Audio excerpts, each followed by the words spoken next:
හරි ආයුබෝවන් පුතේ අපි පන්ති පටන් ගමු මේ මම අර ඊයේ ප්‍රශ්න දෙක කොටස් දෙකක් ඔයගොල්ලන්ට එව්වා පොඩ්ඩක් ඒක සාකච්ඡා කරලා සමෝදිනම් උත්තර ලියලා දාලා තිබුණා මට අනිත් අය නම් එහෙම දාලා තිබුණේ නැහැ කොහොමුණා කමන්නේ මේ අපි ඒක සාකච්ඡා කරලා ප්‍රශ්නෙට යන් මේ පාඩමට යන්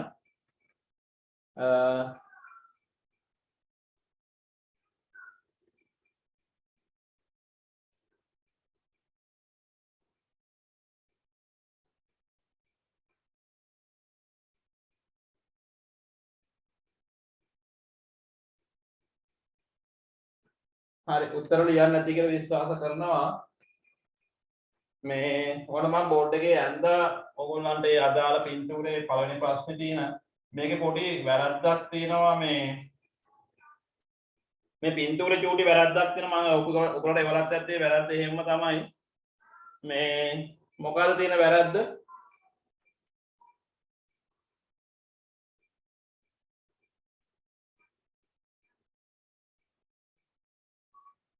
පොඩි වැරද්දක් තියෙනවා හොයා ගන්න පුළුවන්ද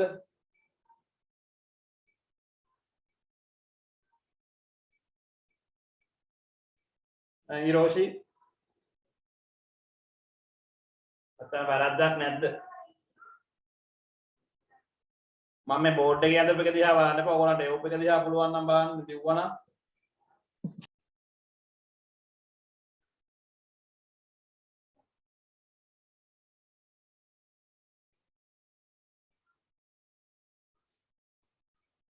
සමෝදි විතාන්සලා ස්ටී මූලේ නම් කරපු තැන වැරදි. ඔව් පුතේ මේකේ මෙන්න මේ ශ්වේත ද්‍රව්‍ය ශ්වේත ද්‍රව්‍යයයි දැන් මම මේ හරියට නම් කරලා තියෙන්නේ හරිද ශ්වේත ද්‍රව්‍ය මේකේ එළියෙන් තියෙන්න ඕනේ දූෂර ද්‍රව්‍ය ඇතුලෙන් තියෙන්න ඕනේ දැන් ඕක මොලේ තියෙන්නේ ඕකේ අනිත් පැත්තට මොලේ තියෙන්නේ දූෂර ද්‍රව්‍ය එළියෙන් ශ්වේත ද්‍රව්‍ය ඇතුළතින් ඒකෙන් පොඩ්ඩක් අර එක මේ කරන ඕගොල්ලෝ ලියාගත්තා නම් ඒක පොඩ්ඩක් හදාගන්න එතකොට මේකේ අහන්න පුතේ XY සුෂුම්නාවේ හරස් කලක් හා ඒ ඔස්සේ ස්නායු වාගය සම්ප්‍රේෂණ මාර්ගයේ පහත රූපයේ දැක්වේ XY හා Z අතරින් ඕනෑම දෙකක් නම් කරන්නලු දැන් අපි මේකෙදි කතා කරානේ සම තමයි සංවේදී ඉන්ද්‍රිය නේද නැත්නම් ප්‍රතිග්‍රාහක කියන අතර ප්‍රතිග්‍රාහක දිගේ ඉඳලා මේ ඉන්නේ සුෂුම්නාවට එහෙම අරන් එන නියුරෝනේ තමයි මොකද්ද X කියන්නේ පුතේ සංවේදක නියුරෝනේ සංවේදී ඉන්ද්‍රියන් වල ඉඳලා එන්නේ සංවේදක නියුරෝනේ තේරුණාද එතකොට මෙතන සෝරි මේක y වෙන්නේ මොකද්ද අන්තර්හාර නියුරෝනය z වෙන්නේ චාලක නියුරෝනය හරිද ඊළඟ ප්‍රතීක ක්‍රියාවක් කියන කොමක්ද කියලා අහනවා මම කිව්වා ඔයගොල්ලන්ට මොලේ ඍජු අනුදැනුමකින් තොරව උත්තේජ වලට ප්‍රතිචාර දක්වන එක තමයි අපි කියන්නේ ප්‍රතීක ක්‍රියාවක් කියලා. නැත්නම් මොලේ ඉච්ඡානුග මැදිහත් වීමකින් තොරව කියලා කියනවා. අර එහෙම කිව්වක් කමක් නැහැ. මොලේ ඍජු අනුදැනුමකින් තොරව උත්තේජ වලට දක්වන ප්‍රතිචාර වලට තමයි අපි කියන්නේ ප්‍රතීක ක්‍රියා කියලා. හරිද? ඒක දුන්නා. ඊළඟ අතේ සම පිළිස්සන අවස්ථාවකදී කෙනෙක් තම අත වේගයෙන් ඉවතට ගනී. මෙම ක්‍රියාවේදී ආවේගය ගමන් ගන්නා මාර්ගය ඊතල සටහනකින් ලියා දක්වන්න. ආවේග ගමන් ගන්නා මාර්ගය කොහොමද ලියන්නේ?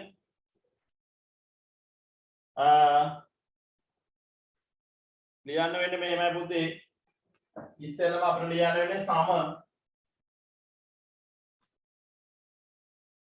සමේ ඉඳලා එනවා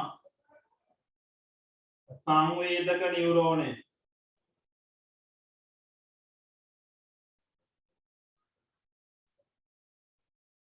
ඊළඟට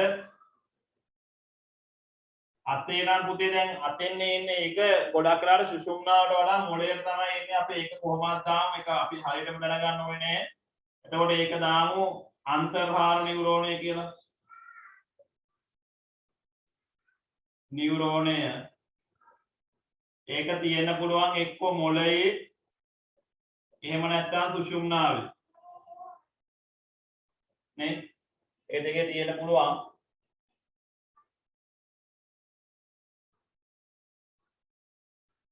හරිද ඊළඟට ඒකෙන් පස්සේ යනවා චාලක නියුරෝනය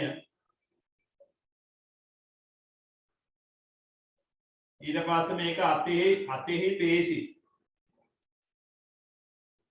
ඔන්න ඔය විදියට තියෙන්න ඕන හරිද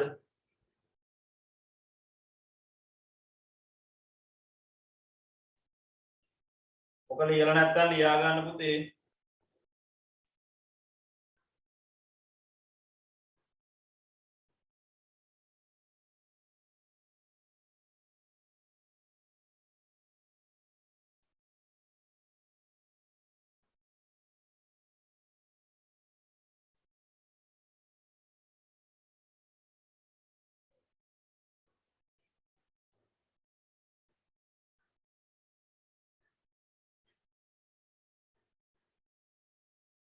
ඊළඟට ශ්වේත ද්‍රව්‍ය හා දූෂර ද්‍රව්‍ය අතරින් මොළයේ බාහිරට වන්න පිහිටා ඇත්තේ කුමන ද්‍රව්‍යද මම කලින් උත්තරේ කිව්වා මොනවද දූෂර ද්‍රව්‍ය තමයි බාහිරට පිහිටන්නේ ඒකට හේතුව පුතේ සෛල දේහ නිසා තමයි දූෂර ද්‍රව්‍යයක් ඇති වෙලා තියෙන්නේ ඇතුළතින් පිහිටන්නේ අක්ෂණ හොඳ ඒකේ තියෙන මයලින් කොපු නිසා තමයි සුදු පාට දෙන්නේ එතකොට හතරවෙනි කොටසට උත්තරේ ඒක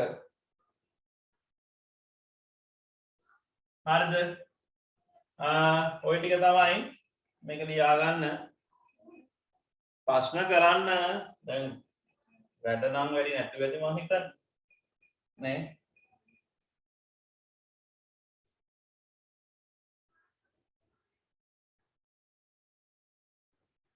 හරි නේද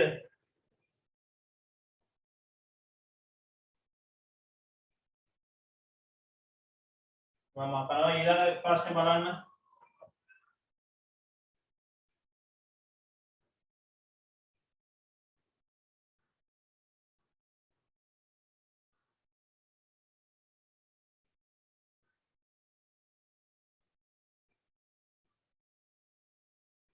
ඊළඟ අනිත් ප්‍රශ්නේ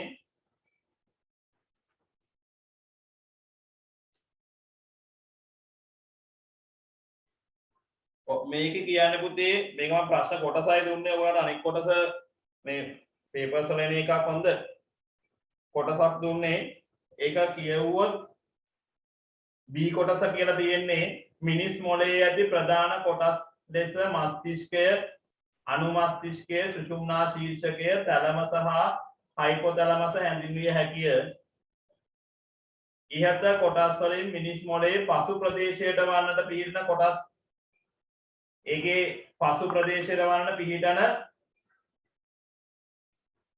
ආයතන කොටස් දෙකක් ලියා දක්වන්න කියලා කියනවා පිටිපස්සට වෙන්න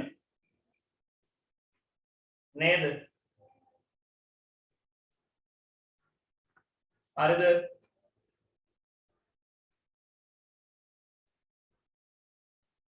ඒකද පුතේ මේ මොළේ පිටිපස්සට වෙන දැන් මෙහි දැන් ඉස්සරහ ගන්න බෑ පුතේ සමෝදී ඒකේ අපි දැන් කොටස් තුනක් ඉගෙන ගන්නනේ මොළේ දැන් මේ මොළේ කොටස් තුනක් ගත්තාම හයිපොතැලමස්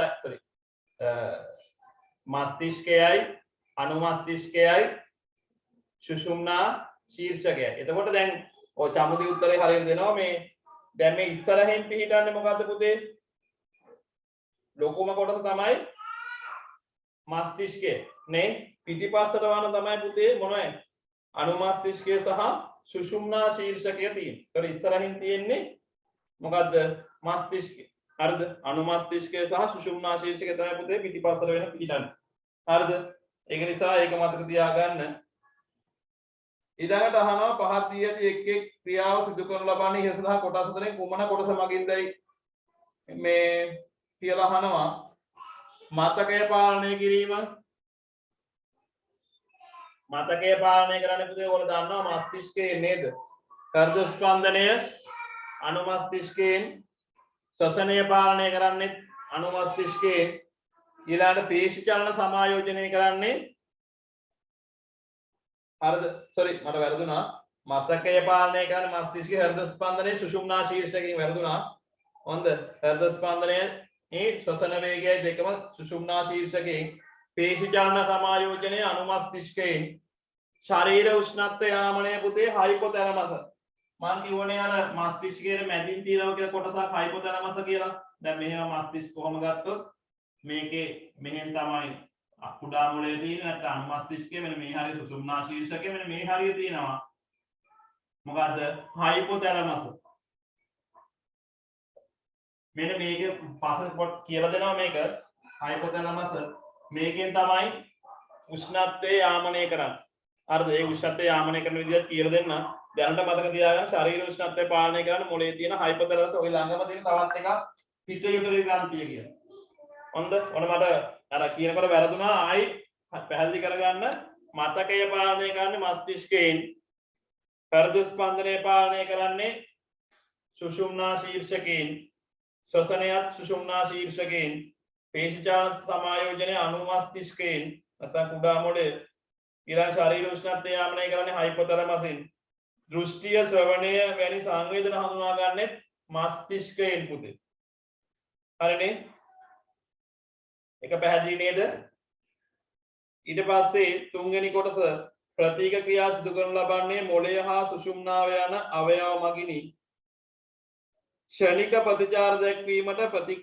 ක්‍රියා සිදු කරන්නේ කුමන අවයවය මගින්ද කියලා අහනවා දැන් ප්‍රතික ක්‍රියා පුතේ ප්‍රධාන ඒ කියන්නේ අවයවයන් දෙකක් කරා සිද්ධ වෙනවා එකක් තමයි මොළය අනිත් එක සුෂුම්නාව ඔන්න ඔය දෙක හරහා තමයි මේ දෙක අත්‍යවශ්‍ය ප්‍රතික ක්‍රියා දක්වන්න මොළයයි සුෂුම්නාවයි අවයව විදිහට ගන්න පුළුවන් මේ දෙක පුතේ ඒක නිසා මේක මතක තියාගන්න පහත දී ඇති ප්‍රතික්‍රියා සිදු කරන ලබන අවයවය මගින් කුමන අවයව මගින්ද සඳහන් කරන්නලු එතකොට ඇසට ලැබෙන ආලෝකය වැඩිවත්ම ඇසේ කර්ණිකාව ප්‍රමාණය පාලනය කිරීම දැන් ඒක ඇසේ කර්ණිකාව තියෙන මේ හරියනේ පුතේ දැන් මේක යන්නේ නැහැ සුෂුම්නාවට ඒක මොළයෙන් තමයි හැබැයි ඉතින් මොළය දන්නේ නැහැ හරිද මොළයෙන් තමයි කරන්නේ අපිත් එහෙම වැඩ ඕන තරම් කරනවනේ නේ දන්නේ නැතුව ඕන තරම් වැඩ කරන්න පුළුවන් නොදැනුවත් නේ ඒ වගේ මොළයත් නොදැනුවත්ව මේ ඇහි කර්ණිකාව ලොකු වීම සහ කුඩා වීම සිද්ධ කරන. ඒතර අපි ඒකට කියන්නේ මොකද්ද?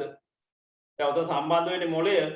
ඒකට කියනවා කපාල ප්‍රතික්‍රියාවක් කියලා. දැන් මෙතන අහන්න පුතේ අවයවයනේ. ඒ හිත මොළය කියලා ලියන්න වෙනවා. මොළය තමයි සම්බන්ධ වෙන්නේ. ඊළඟ රත්තුණු දෙක අත ගැටුවාම ඉවරයි. ඒක අපිට ගන්න පුළුවන් නේ.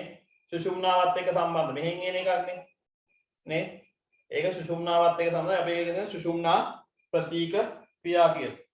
හරි නේද? සුෂුම්නාව තමයි මෙතන උත්තරේ ගන්න වෙන්නේ. අවයවය කිව්වහම. හරි නේද?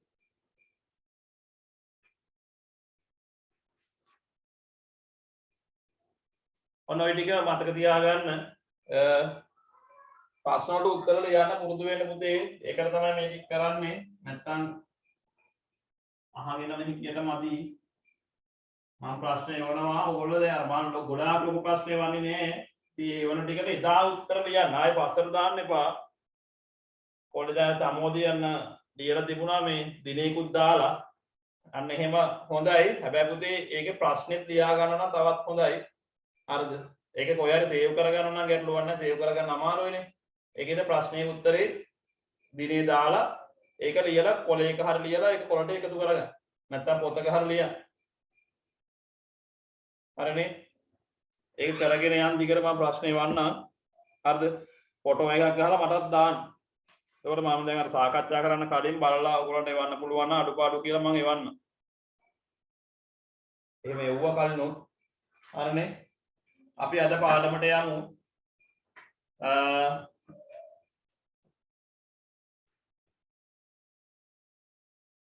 අපි කතා කරමින් හිටියේ අර ප්‍රතික ක්‍රියා ගැන. මම කිව්වා ප්‍රතික ක්‍රියා ආකාර දෙකක් තියෙනවා කියලා. එකක් කපාල ප්‍රතික ක්‍රියා සහ සුෂුම්නා ප්‍රතික ක්‍රියා කියලා. මේ දෙකට අපි උදාහරණ ලිව්වද නැද්ද කියලා මට හරියට මතක නැහැ.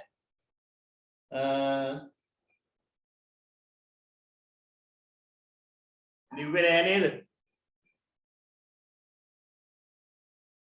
මම හැඳින්නුවා විතරයිනේ. උදාහරණ ලිව්වා.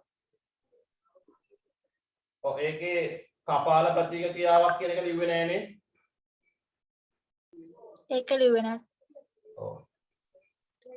ලියන්න මෙහෙම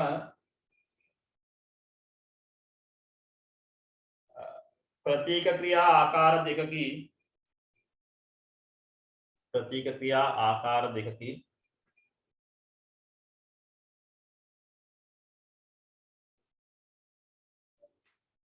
එක ලියන්න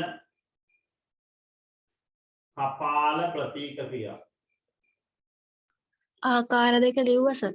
ලිව්වද එහෙනම් ඒකේ ආපහු එක කියලා දාලා ලියන්න කපාල ප්‍රतीक क्रिया කියලා දීලා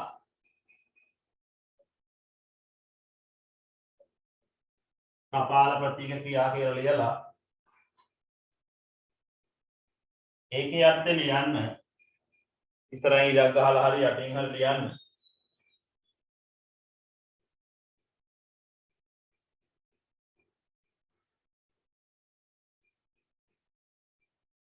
ලියන්න මොළය හා සම්බන්ධ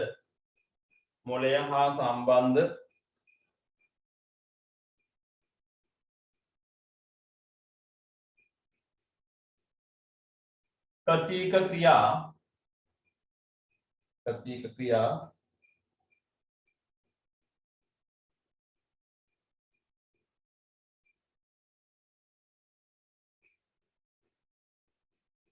කපාල ප්‍රतीक ක්‍රියා ලෙස හඳුන්වයි.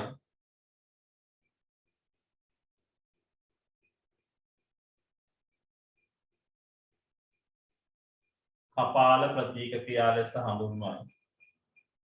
උදා කියලා දාලා ලියන්න මේ මොළය ළඟින්ම මේ කිට්ටුවෙම තියෙන ඒවා පුතේ හොඳේ. දැන් සුසුම්නාව නැතුව මේ හරියම තියෙන ඒවා එකක් තමයි ඇසිපිය ගැසීම.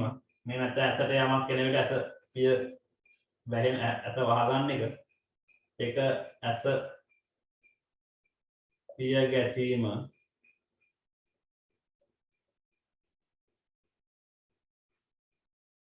හරිද? ඊළඟට කටට කෙලවුන එක ඊළ දින ඔයාලට උදාහරණ. කිවිසෙම් යන එක නේ ඒකේ උදාහරණ විදිහට ලියන්න.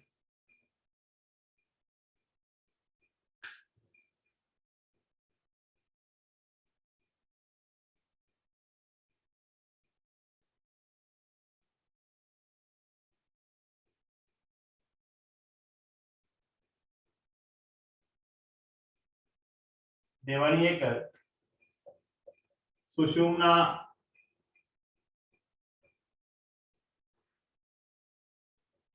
प्रतीक क्रिया ඒකේ එහෙම ලියන්න සුෂුම්නාව හා සම්බන්ධ ප්‍රतीक ක්‍රියායි. සුෂුම්නාව හා සම්බන්ධ प्रतीक क्रियाයි.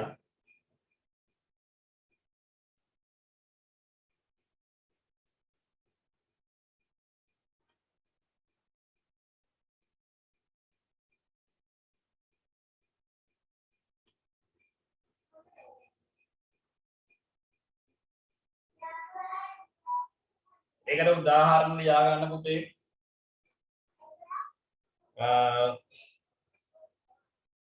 පාදයේ කටුවක් ඇනුණු විට පාදය ඉවතට ගැනීම.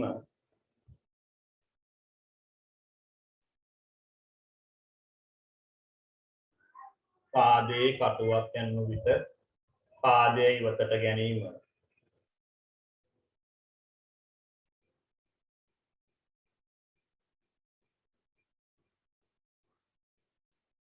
ඊළඟ එක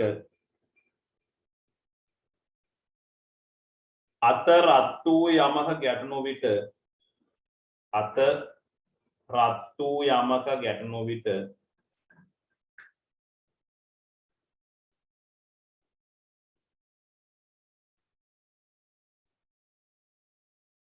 අත ඉවතට ගැනීම.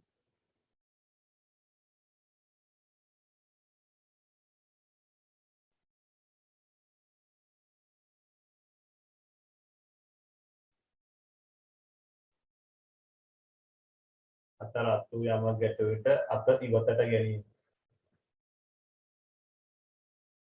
හරිනේ. ඔව්. ඊට පස්සේ අපිට ඔය ස්නායු පද්ධතියේ පුතේ පර්යන්ත ස්නායුත් එක්ක සම්බන්ධ තවත් වෙනම විශේෂ කොටසක් හඳුනා ගන්න පුළුවන්. ඒක නම් කරනවා ස්වයං සාධක ස්නායු පද්ධතිය කියලා. ස්වයං සාධක ස්නායු පද්ධතිය කියලා.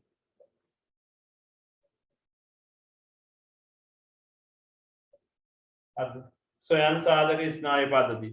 එතකොට දැන් මේකේ තියෙන විශේෂත්වය තමයි අපේ ඇඟ අපි හදිසි අවස්ථාවකට සූදානම් කරනවා. හරිද? හදිසි අවස්ථාවකට ශරීරය සූදානම් කරන එක තමයි මේ ස්වයං සාධක ස්නායු පද්ධතියේ මූලිකම කාරණය වෙන්නේ. එතකොට මේක අවයව ගොඩාක් එක්ක සම්බන්ධයි. හැබැයි පර්යන්ත ස්නායුත් එක්ක තමයි මේක ක්‍රියාත්මක වෙන්නේ. හරිද? ඒ පර්යන්ත ස්නායු අපේ හැම ඉන්ද්‍රියක් හරහාම සම්බන්ධ වෙලා තියෙනවා. එතකොට මේ ඉන්ද්‍රිය සියල්ලම එකවර ක්‍රියාත්මක කරන්න හරි ක්‍රියාත්මක නොකරන්න හරි ඒව වෙනස් කරන්න ඕනොත් මෙන්න මේ ස්වයං සාධක ස්නායු පද්ධතිය ක්‍රියාත්මක වෙනවා. එතකොට එහෙම ක්‍රියාත්මක වීම අපි කියනවා මේකෙදි flight or fight පලා යාම හෝ සටන් කිරීමේ අදාළව තමයි අපේ ශරීරයේ වෙනස්කම් සිද්ධ වෙන්නේ. දැන් අපි හිතමු අපේ කවුරු ගහන්න එනවා. එක්කෝ අපි දුවන්න ඕනේ එහෙම නැත්නම් ඒ එන මනුස්සයට ගහන්න ඕනේ. එක්කෝ අපි කියන්නේ ඒක ෆයිට් කරනවා ගහනවා නම් ෆයිට් කරනවා කියලා දුවනවා නම් ෆයිට් ඉවත් වෙලා යනවා නේ.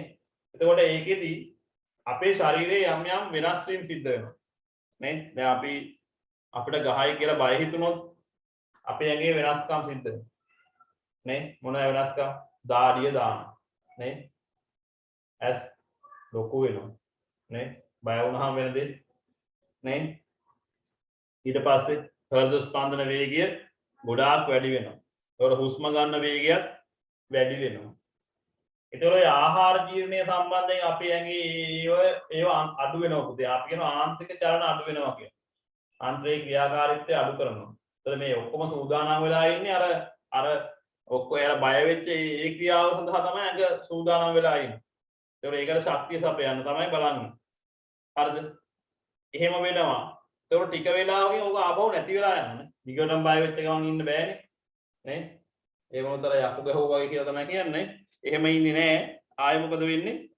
නැවත අර කලින් තිබිච්ච තත්ත්වෙටපත් වෙනවා. නේ?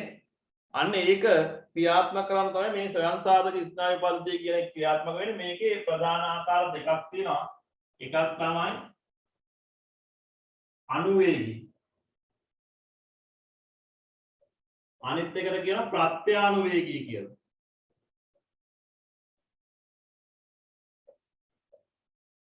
හරිද? අනුවේගී සහ ප්‍රත්‍යානුවේගී. හරිද? ඒ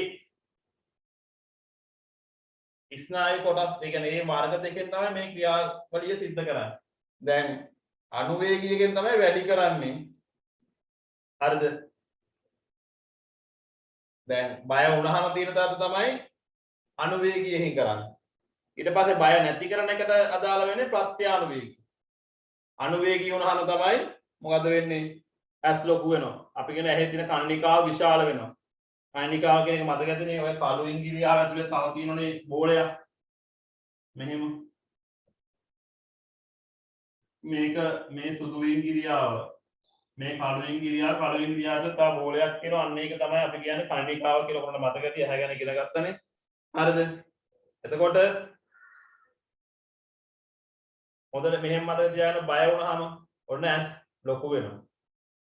ඊට පස්සේ කටේ කෙල හින්දනවනේ. කෙල එන්නේ නැහනේ. ඒතකොට ඒ කියන්නේ ආහාර ජීර්ණය සම්බන්ධයෙන් කටයුතු කරන්නේ නැහැ. ඒතකොට කටේ කෙල හින්දනවා. නේ? අපි කියන එතකොට මොකද වෙන්නේ? කේට ග්‍රන්ථි වලින් කේටයේ ශ්‍රාවය නිෂේධනය කරනවා. කේටයේ ශ්‍රාවය අඩු කරනවා. ඊළඟ හෘද ස්පන්දන වේගය වැඩි කරනවා. හෘද ස්පන්දන වේගය වැඩි කරනවත් එක්ක මොකද්ද වෙන්නේ? ශ්වසන වේගයත් වැඩි වෙනවා. හරිද? ඒ වගේම අපේ ආන්ත්‍රික ජාන නැත්නම් ක්‍රමාකුංචනය කියලා කියනවා. ආහාර ගමන් කිරීමට නැත්නම් ආන්ත්‍රික ජාන මොකද වෙන්නේ? අඩු වෙනවා. නැත්නම් නිෂේධනය වෙනවා. අඩු වෙලා යනවා. හරිද? එතකොට ওই විදිහට තමයි මේ ක්‍රියාවලිය සිද්ධ වෙන්නේ. එතකොට ඊකට පස්සේ නැවතත් ඒ විදිහටම ඉන්න බෑනේ. අර ප්‍රත්‍යානුවේගී ස්නායු පද්ධතිය මගින් මොකද කරන්නේ? මේක යථා තත්ත්වයට අරන් එනවා. ආයේ කණනිකාව කුඩා කරනවා. නේ කේතේසාවේ උත්තේජනය කරනවා. වැඩි කරනවා. ඊළඟ හෘද ස්පන්දන වේගය අඩු කරනවා. ඊළඟ පෙනහැලි වලින් අපි කියනවා අර අපි පොතේ තියෙන වාතනය යන ශීඝ්‍රතාවය නැත්නම් ශ්වසන ශීඝ්‍රතාවය අඩු කරනවා. ඒ වගේම ක්‍රමාකුංචනය නැත්නම් ආන්ත්‍රික චලන උත්තේජනය කරනවා. පැහැදිලිනේ? ඒතර ඔන්න ඔය විදිහට මොකද්ද වෙන්නේ? අපේ ශරීරයේ ක්‍රියාකාරීත්වය සිද්ධ වෙනවා. පැහැදිලිනේ? ඒතර දැන් ඕකට අදාළ වෙන්නේ පුතේ මේ ස්නායු පද්ධතියේම කොටසක්. අපි ඒකට කියන්නේ මොකද්ද? ස්වයං සාධක ස්නායු පද්ධතිය කියලා. පැහැදිලි නේද? හරිද? නිකමට හිතා ගන්න අපි බය වුණාම අපේ බය වෙච්ච එක තුනී කරගන්න නැත්නම් ඒ බය වුණාම අපේ ශරීරෙ සිද්ධ වෙන දේ දරා ගන්න තමයි මේක තියෙන්නේ. එකකින් වැඩි කරලා අනිත් එකෙන් අඩු කරනවා. පැහැදිලි? ඒ විදිහට තමයි සිද්ධ වෙන්නේ. හරිනේ? ඒක ලියා ගන්නක පුතේ මාතෘකාව ස්වයං සාධක ස්නායු පද්ධතිය කියලා.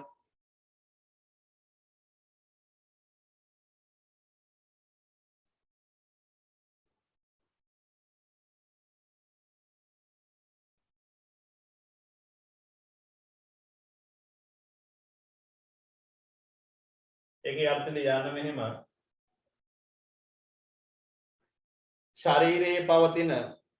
ශරීරයේ පවතින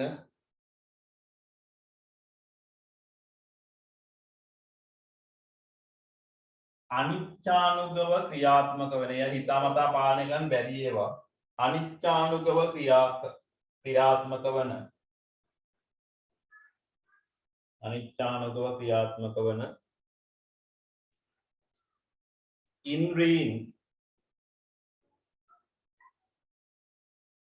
ඉන්ද්‍රීන්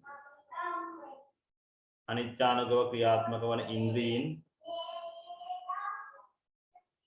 පාලනය සඳහා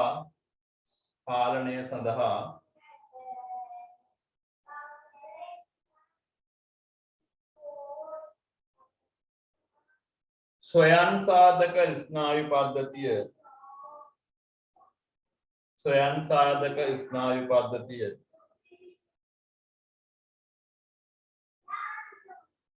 ක්‍රියාත්මක වේ. ස්වයං සාධක ස්නායු පද්ධතිය ක්‍රියාත්මක වේ.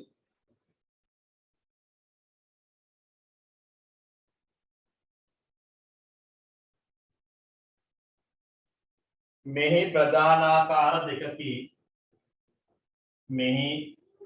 ප්‍රධානාකාර දෙකකි එකල යන උතේ අනුවේගී ස්නායු පද්ධතිය දෙවැනි එක ප්‍රත්‍යානුවේගී ස්නායු පද්ධතිය.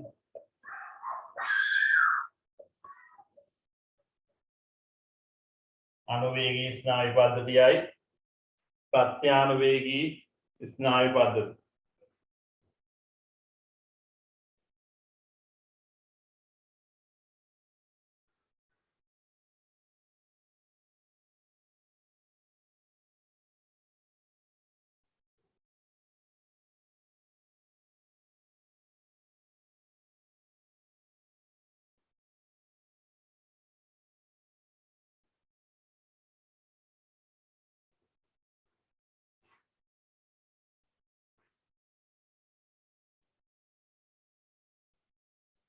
ඒකේ අර්ථය ලියන්න මෙහෙම පුතේ දේහය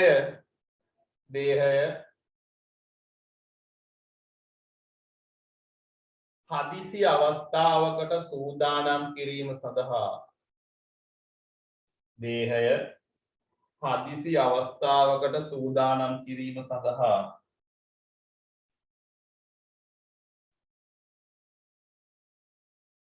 අනුවේගී ස්නායු පද්ධතිය ක්‍රියා කරන අතර දේහය හදිසි අවස්ථාවකට සූදානම් කිරීම සඳහා අනුවේගී ස්නායු පද්ධතිය ක්‍රියාත්මක වන අතර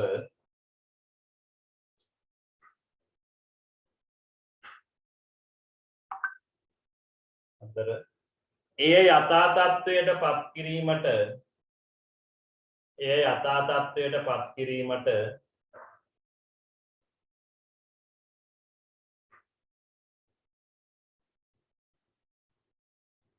ප්‍රත්‍යානුවේගී ස්නායු පද්ධතිය ක්‍රියා කරයි. එය යථා තත්ත්වයට පත් කිරීමට ප්‍රත්‍යානුවේගී ස්නායු පද්ධතිය ක්‍රියා කරයි.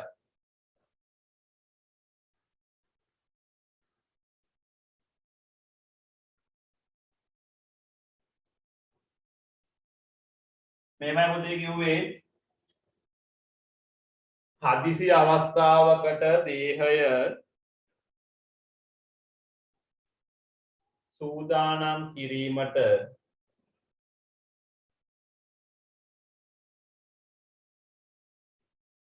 අනුවේගී ස්නායු පද්ධතිය ක්‍රියා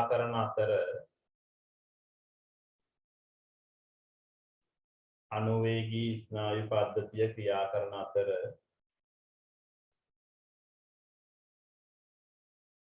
එය යථා තත්ත්වයට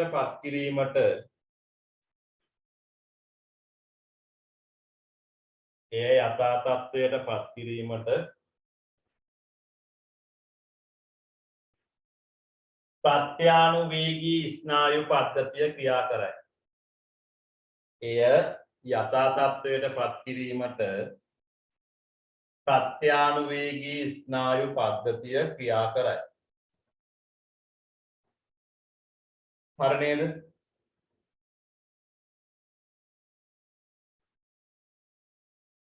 අපි ඒකේ ලියමු පුතේ අනුවේගී ප්‍රත්‍යානුවේගී මේ දෙක වගුවක දෙපැත්තේ මේ කරන එකෙන් මෙහෙම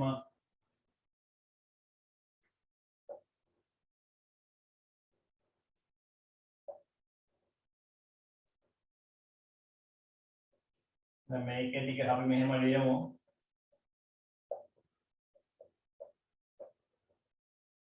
අනුවේගී පැත්තේ ලියන්න පුතේ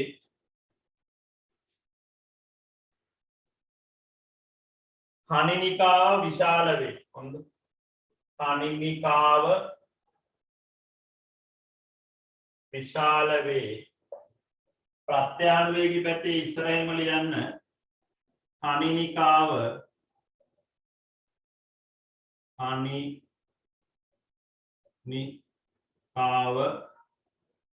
කුඩා වේ. හරිද? කණිනිකාව කුඩා වේ. ඊට පස්සේ අනුවේගී පැත්තේ ඔය දෙක ලියා ගන්න වගුව ගහ ගන්නකො.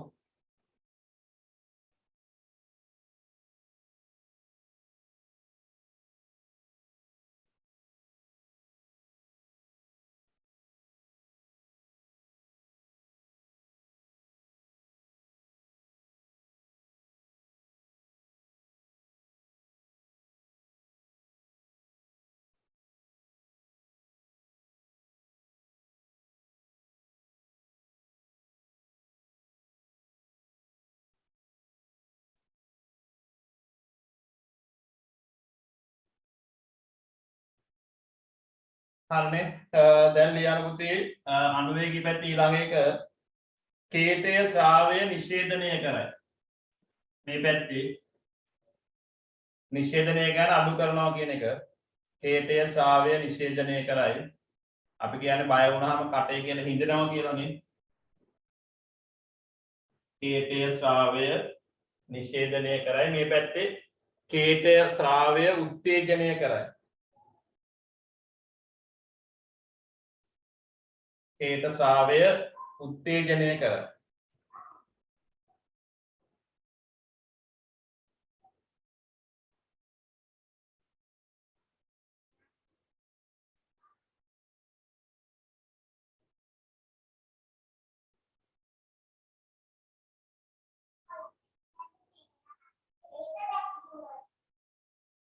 ඊළඟ එක මේ පැත්තේ හෘද ස්පන්දන වේගය වැඩි කරයි.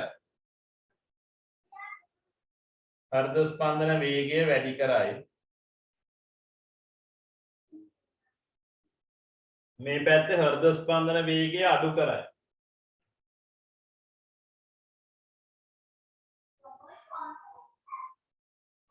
හෘද ස්පන්දන වේගය අඩු කරයි.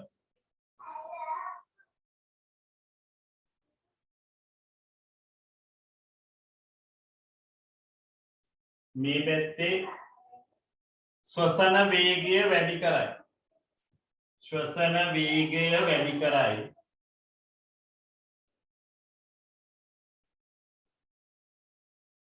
මේ පැත්තේ ශ්වසන වේගය අඩු කරයි.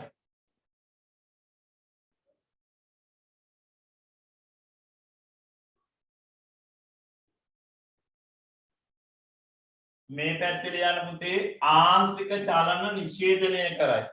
ආන්ත්‍රික චලන මම ක්‍රමාංකණය කියලා දාන්නේ නැහැ ඒක අර වෙනස් වෙන හින්දා ආන්ත්‍රික චලන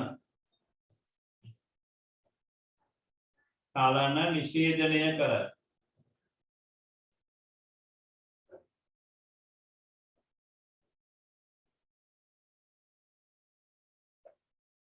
මේ පැත්තේ ආන්ත්‍රික චලන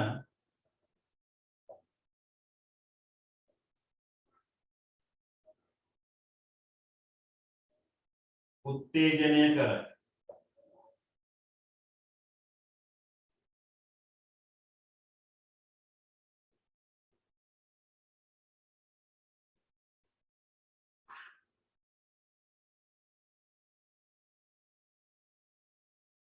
හරිනේ ඔන්න ඔය දේවල් ටික තමයි ස්වයං සාධක ස්නායු පද්ධතියේ ක්‍රියාත්මක වෙන්නේ. පැහැදිලිනේ? එතකොට පුතේ ඔතනින් අපි නතර කරනවා මොකද්ද? ස්නායුක සමායෝජනය. ඒ කියන්නේ ස්නායු පද්ධතිය. හරිද? ඊට පස්සේ අපි තව එකක් කතා කරන්න ගත්තා මොකද්ද? රසායනික සමායෝජනය කියන්නේ. එතකොට මේ රසායනික සමායෝජනයට අදාළ වෙන්නේ පුතේ හෝමෝන කියන එක. හෝමෝන ගැන ඔයගොල්ලෝ ඊට කලින් අහලා තියෙනවා.